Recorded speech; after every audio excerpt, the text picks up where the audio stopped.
Bueno, mis amados, ahora la escritura, prepara tu corazón, desconéctate de todo aquello que pueda hacer interferencia y escucha lo que el Señor quiere hablar a su corazón.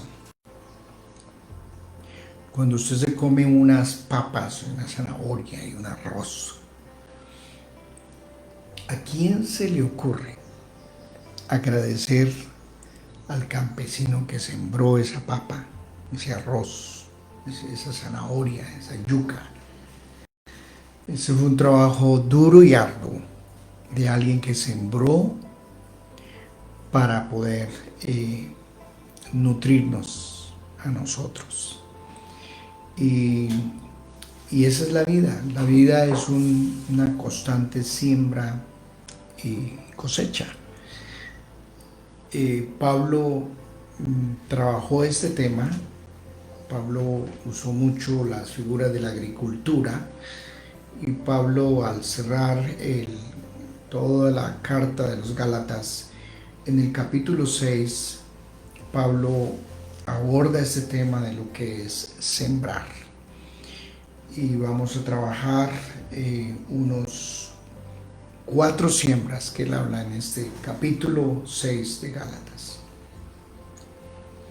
Hermanos, si alguno fuere sorprendido en alguna falta, vosotros que sois espirituales, restauradle con espíritu de mansedumbre, considerándote a ti mismo, no sea que tú también seas tentado. Sobrellevad los unos las cargas de los otros, y cumplid así la ley de Cristo. Porque el que se cree ser algo, no siendo nada, a sí mismo se engaña. Así que cada uno someta a prueba su propia obra, y entonces tendrá motivo de gloriarse solo respecto de sí mismo y no en otro.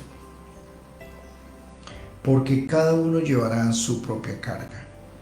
El que es enseñado en la palabra, haga partícipe de toda buena obra al que lo instruye.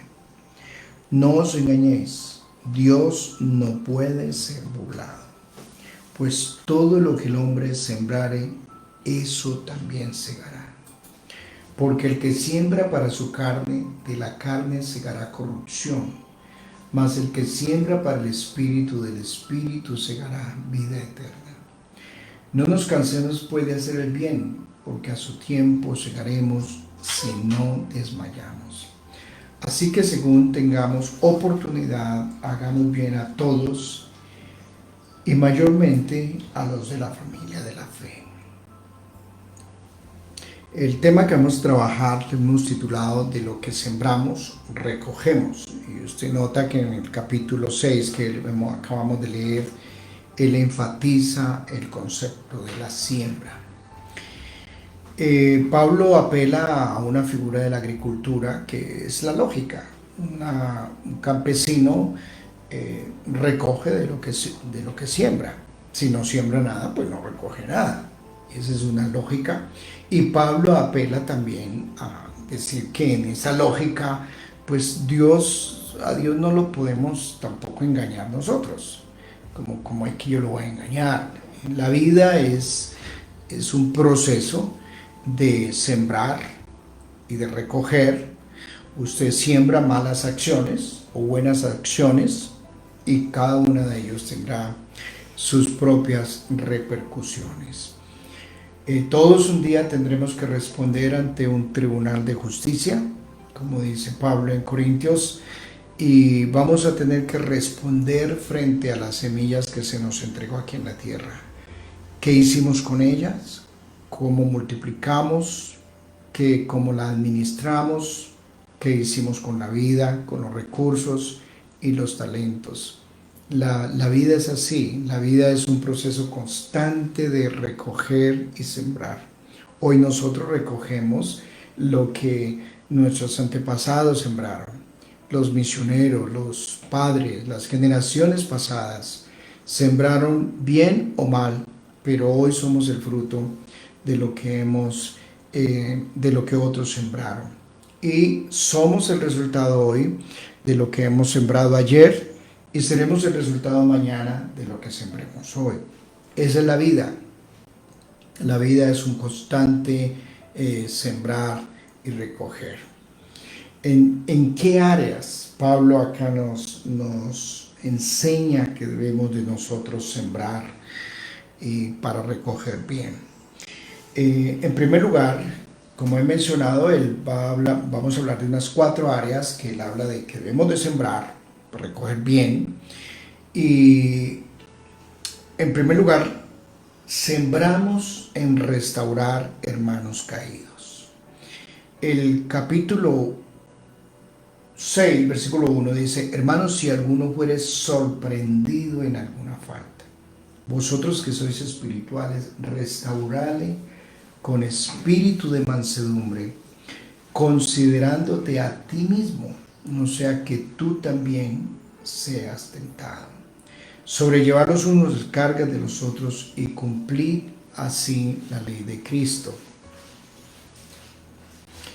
La palabra sorprendidos nos recuerda a la mujer adúltera que fue sorprendida. El capítulo 6 lo antecede lógicamente el capítulo 5 y está hablando de las obras de la carne y las obras del espíritu. Nosotros tenemos carne, no somos solamente unos seres espirituales, estamos en un estuche que es débil, es un vaso de barro que es frágil, que se quiebra, que cae, que peca, que se enferma, que sufre y que falla, como todos los seres humanos. Todos nosotros somos pecadores, es nuestra naturaleza, y por esa naturaleza frágil que tenemos, todos nosotros sufrimos. Quisiéramos ser solamente espíritu, pero el día que usted quiera ser solamente espíritu, tiene que decir que ya dejó su cuerpo y su alma. Y mientras que estemos acá en este estuche, vamos a tener aflicciones, vamos a tener las luchas con la carne. Y como el Señor mismo dijo, la carne es débil. Las iglesias, las comunidades no son comunidades de seres extraterrestres, de ángeles, que no fallan, que no caen, que no son sorprendidos en faltas. Las comunidades son comunidades de gente pecadora. Un amigo me decía, una vez le dije a un amigo por qué no había vuelto a la iglesia, y él me dijo, es que soy muy pecador. Y yo le dije, bueno, la iglesia es para pecadores.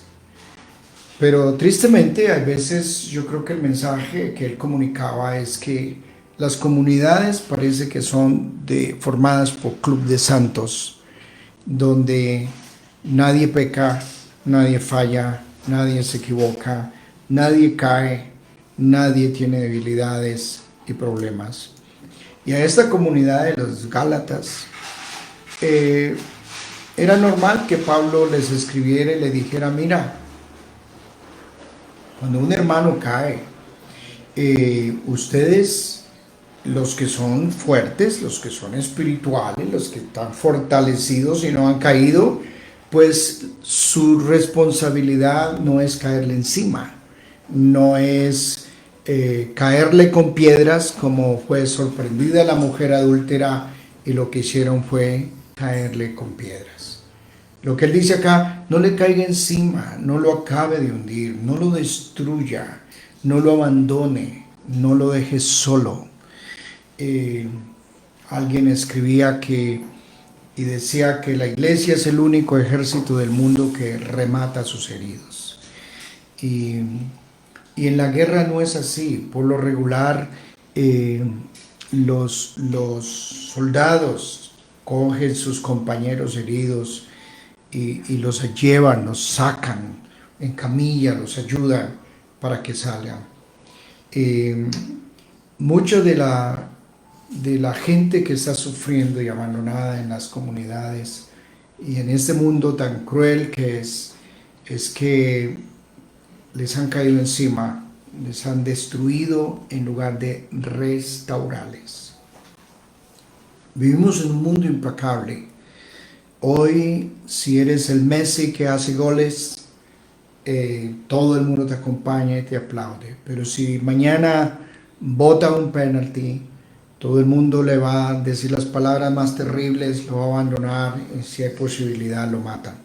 Porque nos botó un penalti como le pasó a un jugador acá de la selección Colombia.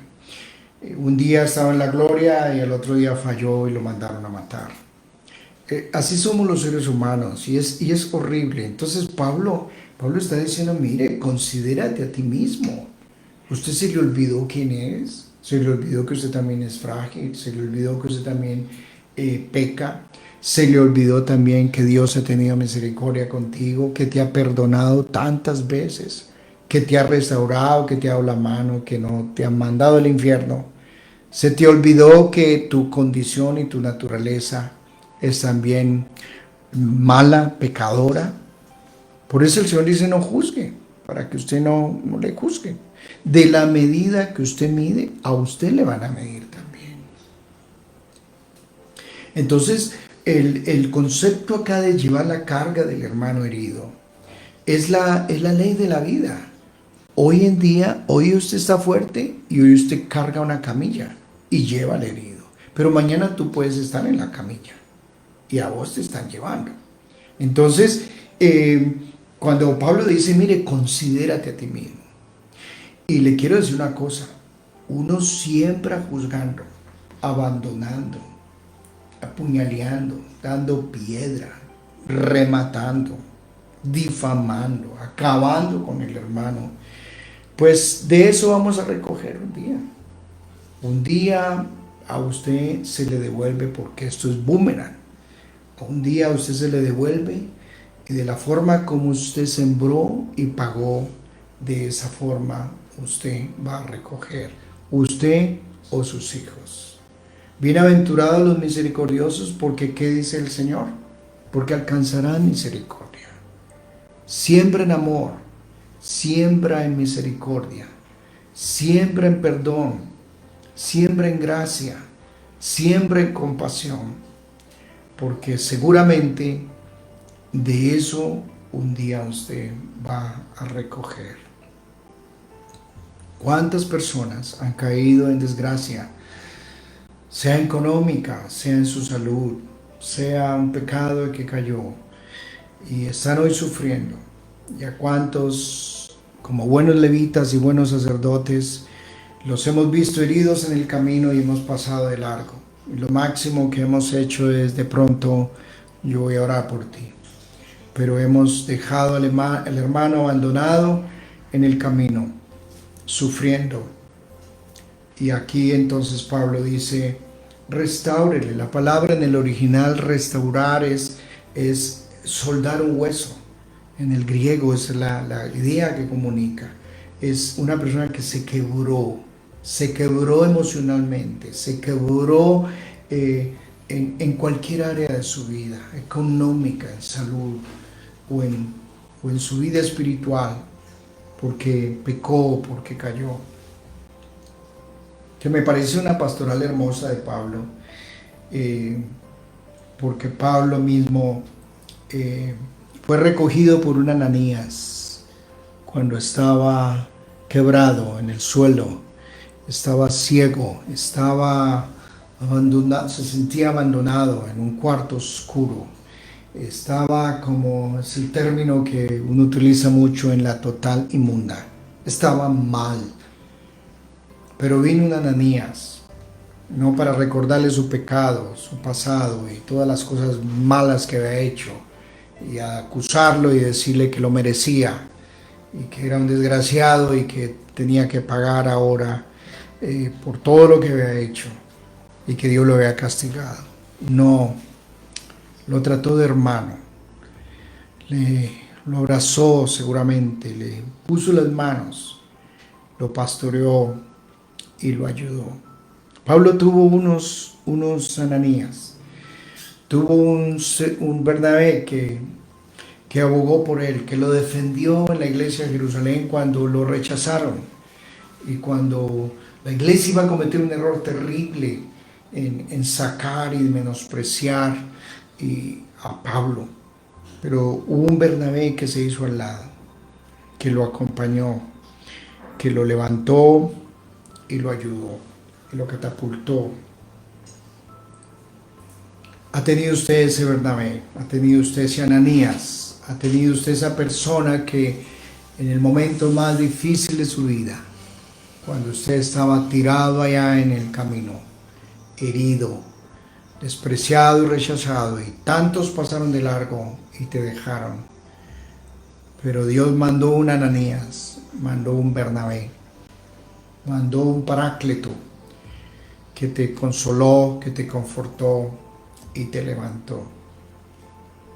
Bendecimos al Señor por aquellos que no pasaron de largo. Y tristemente en las comunidades cristianas hoy en día, muchas personas heridas que llegan encuentran comités de inquisición que lo que hacen es arrojarle piedras y destruirles más. Y se necesita tanto esta pastoral, tanto en su propia casa. A veces somos implacables con los hijos, somos implacables con la esposa, somos implacables con el esposo, porque no da la talla, porque no da la medida, porque me falló, porque no cumplió los estándares espirituales que yo tenía, porque me consideraba más recto y más justo que mi esposa o que mis hijos. Y somos implacables. Entonces arrojamos piedras entre nosotros. Y no, todos somos pecadores, frágiles. Y lo que dice Pablo es, recuerda, considérate a ti mismo. La segunda área en la cual debemos de sembrar para recoger bien es en la gratitud para el que nos enseña la palabra. El que es enseñado en la palabra, versículo 6, haga partícipe de toda cosa buena al que lo instruye. No se engañe, Dios no puede ser burlado. Lo que usted siembra, recoge. Y esta es una área muy sensible para los que me escuchan porque tiene que ver con el dinero. Y el dinero, algunas personas dicen, mira, a mí no me toca ese tema. Uno, porque amamos el dinero y no nos gusta que nos hablen de dinero. Lo otro, porque también ha sido un tema donde se ha abusado mucho. Pero Pablo da aquí una enseñanza, y es una enseñanza correcta que a mi forma de ver debe ser escuchada. Pablo está hablando que usted restituya, contribuya. Los diezmos y las ofrendas está para el que me instruye y me da buena palabra. Eso es un principio sagrado que el Señor nos da, de dar al que me instruye. El obrero es digno de su salario. ¿Dónde han estado los abusos? Los asalariados, los que hacen de esto un negocio y buscan la lana de la oveja, pero no alimentan la oveja. Si usted es bien nutrido, bien alimentado y bien pastoreado, usted debe de honrar esa persona, ese maestro que te instruye, ese levita que te da palabra. Es la lógica de ir a un restaurante. Si yo recibo buen alimento, buena atención, pues hombre, debo de pagar. Debo de retribuir lo que se me ha servido. Pero yo no puedo coger el dinero y entonces me fui para otro restaurante y pagué. Van a decir, no señor, usted come acá. Usted se alimenta bien acá. Restituya acá. Los diezmos y las ofrendas no son para obras sociales, para beneficencias, que encontré una viejita y le regalé la plata. No.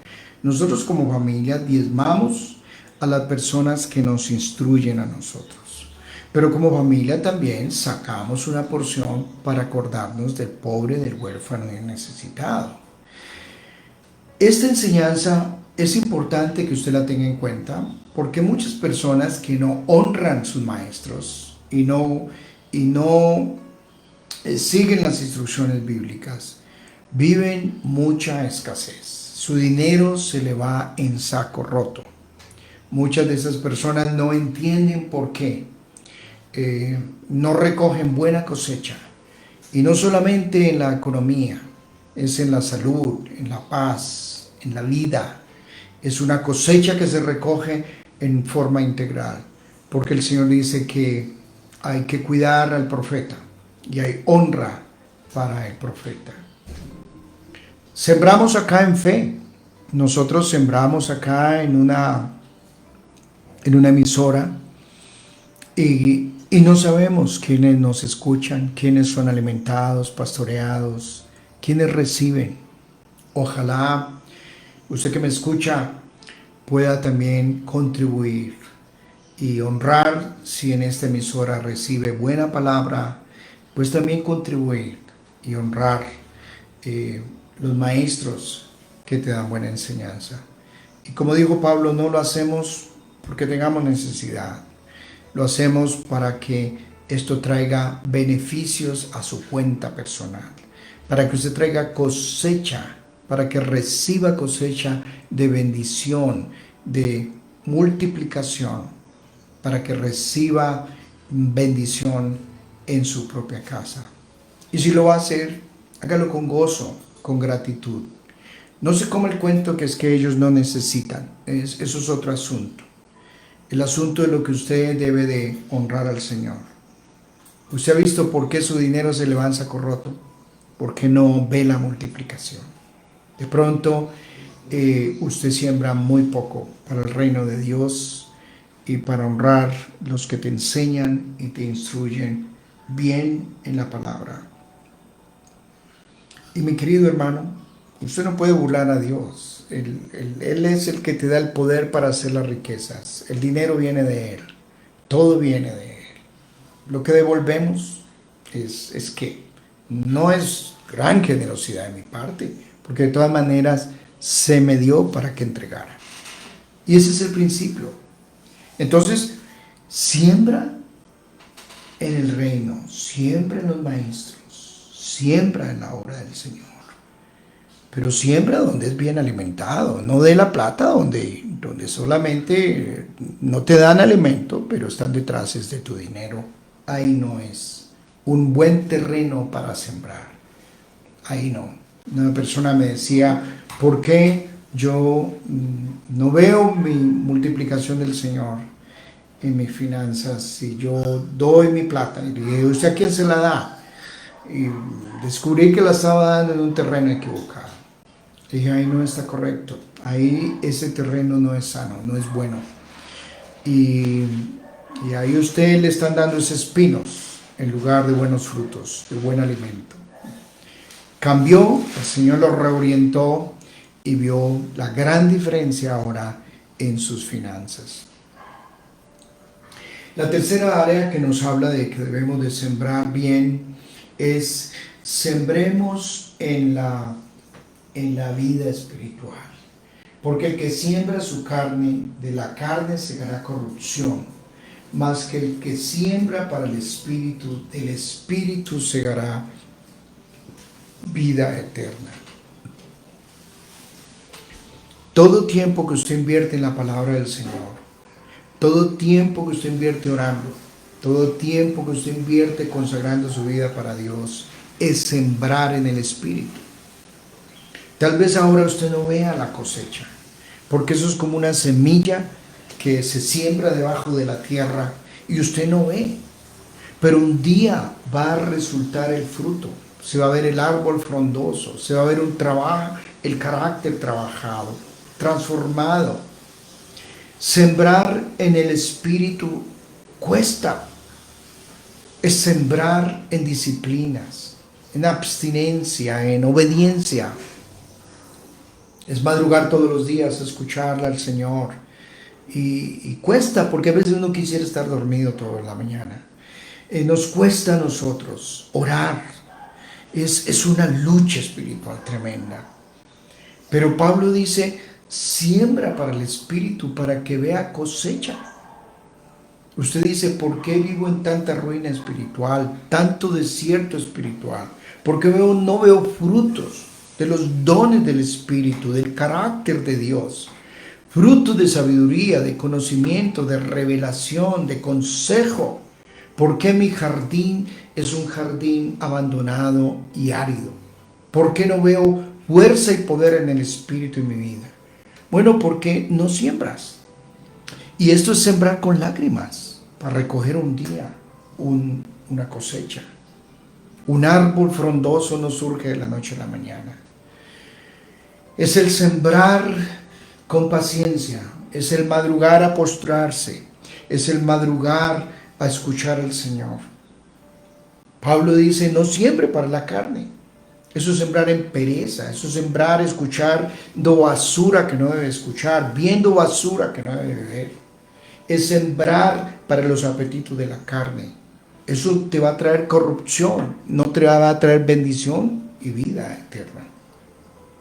Pero siempre para el Espíritu, para que usted vea el poder de Dios manifestado en su vida, en señales, milagros, en prodigios, en manifestaciones sobrenaturales de Dios, obrando milagros, abriendo puertas, abriendo el cielo. Todo tiempo que inviertes en la presencia de Dios es sembrando para el Espíritu. Todo tiempo que inviertes viendo basura y escuchando basura es sembrando para la carne. Y eso no te va a traer vida. Uno tiene que cuidarse con qué personas se relaciona, con qué personas uno se mueve. A veces hay personas que lo único que siembran son palabras necias, palabras de ocio, palabras que no sirven, ociosas. Las músicas que usted escucha, lo que ve, eso está sembrando semillas en su corazón. Y son semillas que van a generar muerte y no vida. Pero si usted siembra para el Espíritu, invierte pacientemente en la presencia de Dios su vida, consagra su vida para Él, un día va a tener una gran cosecha. Y se verá la cosecha primordialmente en el carácter transformado, en una vida que se asemeja más a Jesús, donde hay un peso de gloria sobre su vida, el poder, la presencia de Dios manifestada en tu vida. Hay veces uno ve gente tan ungida y usada por Dios tremendamente, y uno como que los envidia y dice, qué bueno tener esa vida que ellos tienen, de tanta unción, tanta sabiduría, tanto poder y respaldo de Dios.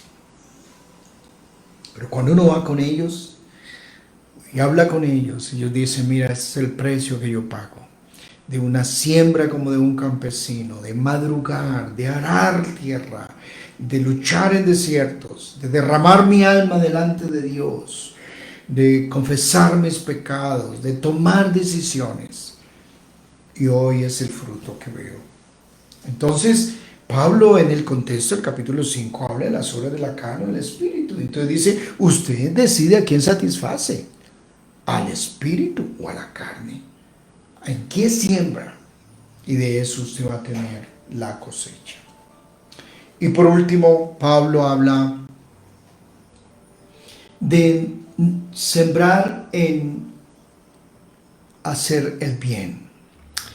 No nos cansemos pues de hacer el bien, porque a su tiempo segaremos si no desmayamos. Así que según tengamos oportunidad, hagamos bien a todos, mayormente a los de la familia de la fe. A veces uno se cansa, y por eso Pablo le habla y dice, mira, no te canses, porque la tendencia nuestra es cansarnos. Ante todo, cuando sembramos en personas y resultaron leprosos, desagradecidos. Cuando sembramos en terrenos que fueron áridos, personas que no nos agradecieron. Y no vemos fruto, hay veces, en vidas que entregamos. Y hay veces uno se cansa. El trabajo de la emisora es un trabajo de fe. Uno no sabe quién está recibiendo la palabra, no sabe si está llegando a un buen terreno, si son agradecidos, si no. No sabemos nada.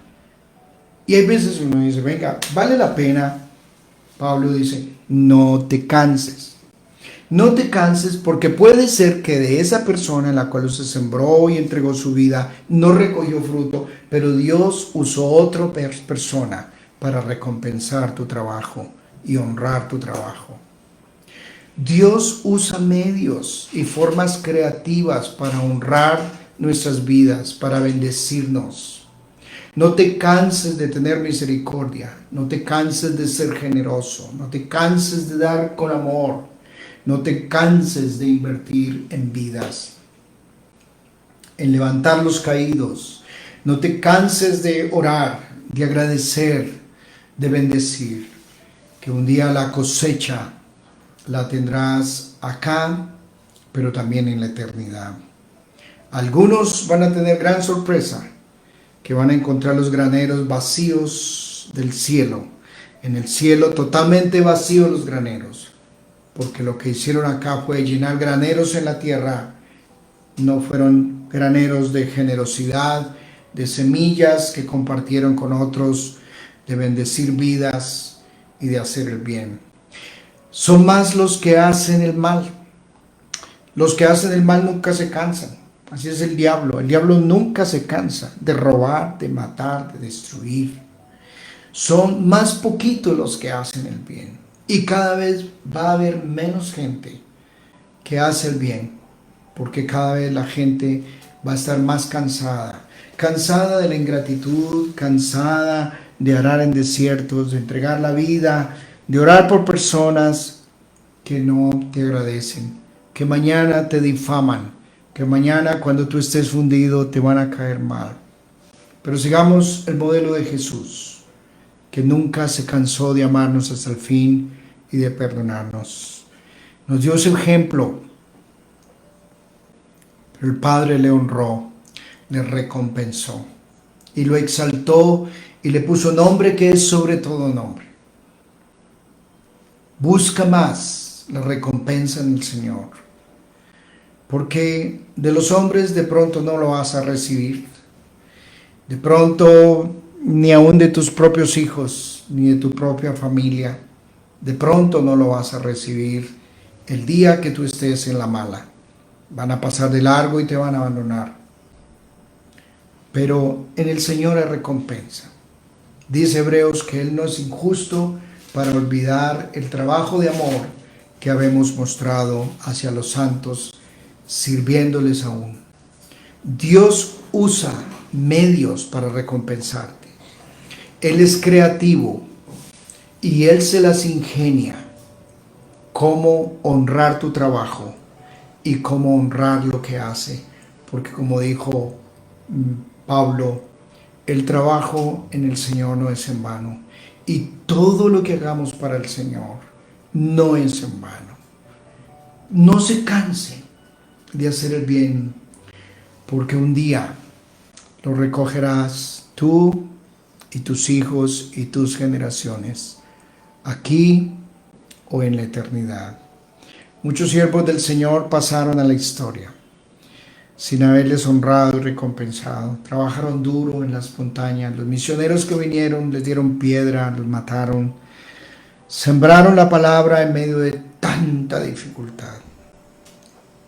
Sembraron con lágrimas. Pero yo sé que muchos de ellos están recogiendo hoy con mucho regocijo en la eternidad de todos esos graneros llenos que ellos dejaron en el cielo. Entonces, mis amados, 4 áreas que debemos de sembrar para esperar recoger. Siembra restaurando caídos. Siembra en aquellos que invierten en tu vida y te enseñan en la palabra. Siembra en el Espíritu y no te canses de hacer el bien. Siembra en vidas y en personas. Que Dios te bendiga y que ojalá esta palabra haya caído en un buen terreno, que traiga fruto y que el Señor use esta palabra para bendecir tu vida y abrirte el entendimiento y abrirte el cielo. Déjame orar por tu vida. Señor, te damos gracias por todos aquellos que han sembrado en nuestras vidas. Perdónanos que hemos sido desagradecidos con tantos que cuando estuvimos allá tirados en el camino, pecamos o fallamos o estuvimos quebrados o arruinados o enfermos. Gracias por los que nos dieron la mano, los que oraron por nosotros, los que nos levantaron cuando estábamos caídos. Gracias por los misioneros y todos los que han sembrado la palabra con lágrimas. Gracias por esta emisora, Señor, por Diana y Winston que se esfuerzan por servirte a ti a través de este medio. Gracias por todos, Señor, los que nos ayudan y nos levantan. Padre, danos fuerza para no cansarnos, para retribuir, para seguir haciendo el bien y no desmayar, aunque no veamos esos frutos aquí en la tierra, pero seguramente muchos los veremos en la eternidad. Pero también gracias, Señor, que tú te las has ingeniado para usar personas y coronarnos de favores y misericordias cuando no teníamos forma ni salida. Te bendecimos y te damos gracias esta mañana por tu palabra en el nombre de Jesús. Amén.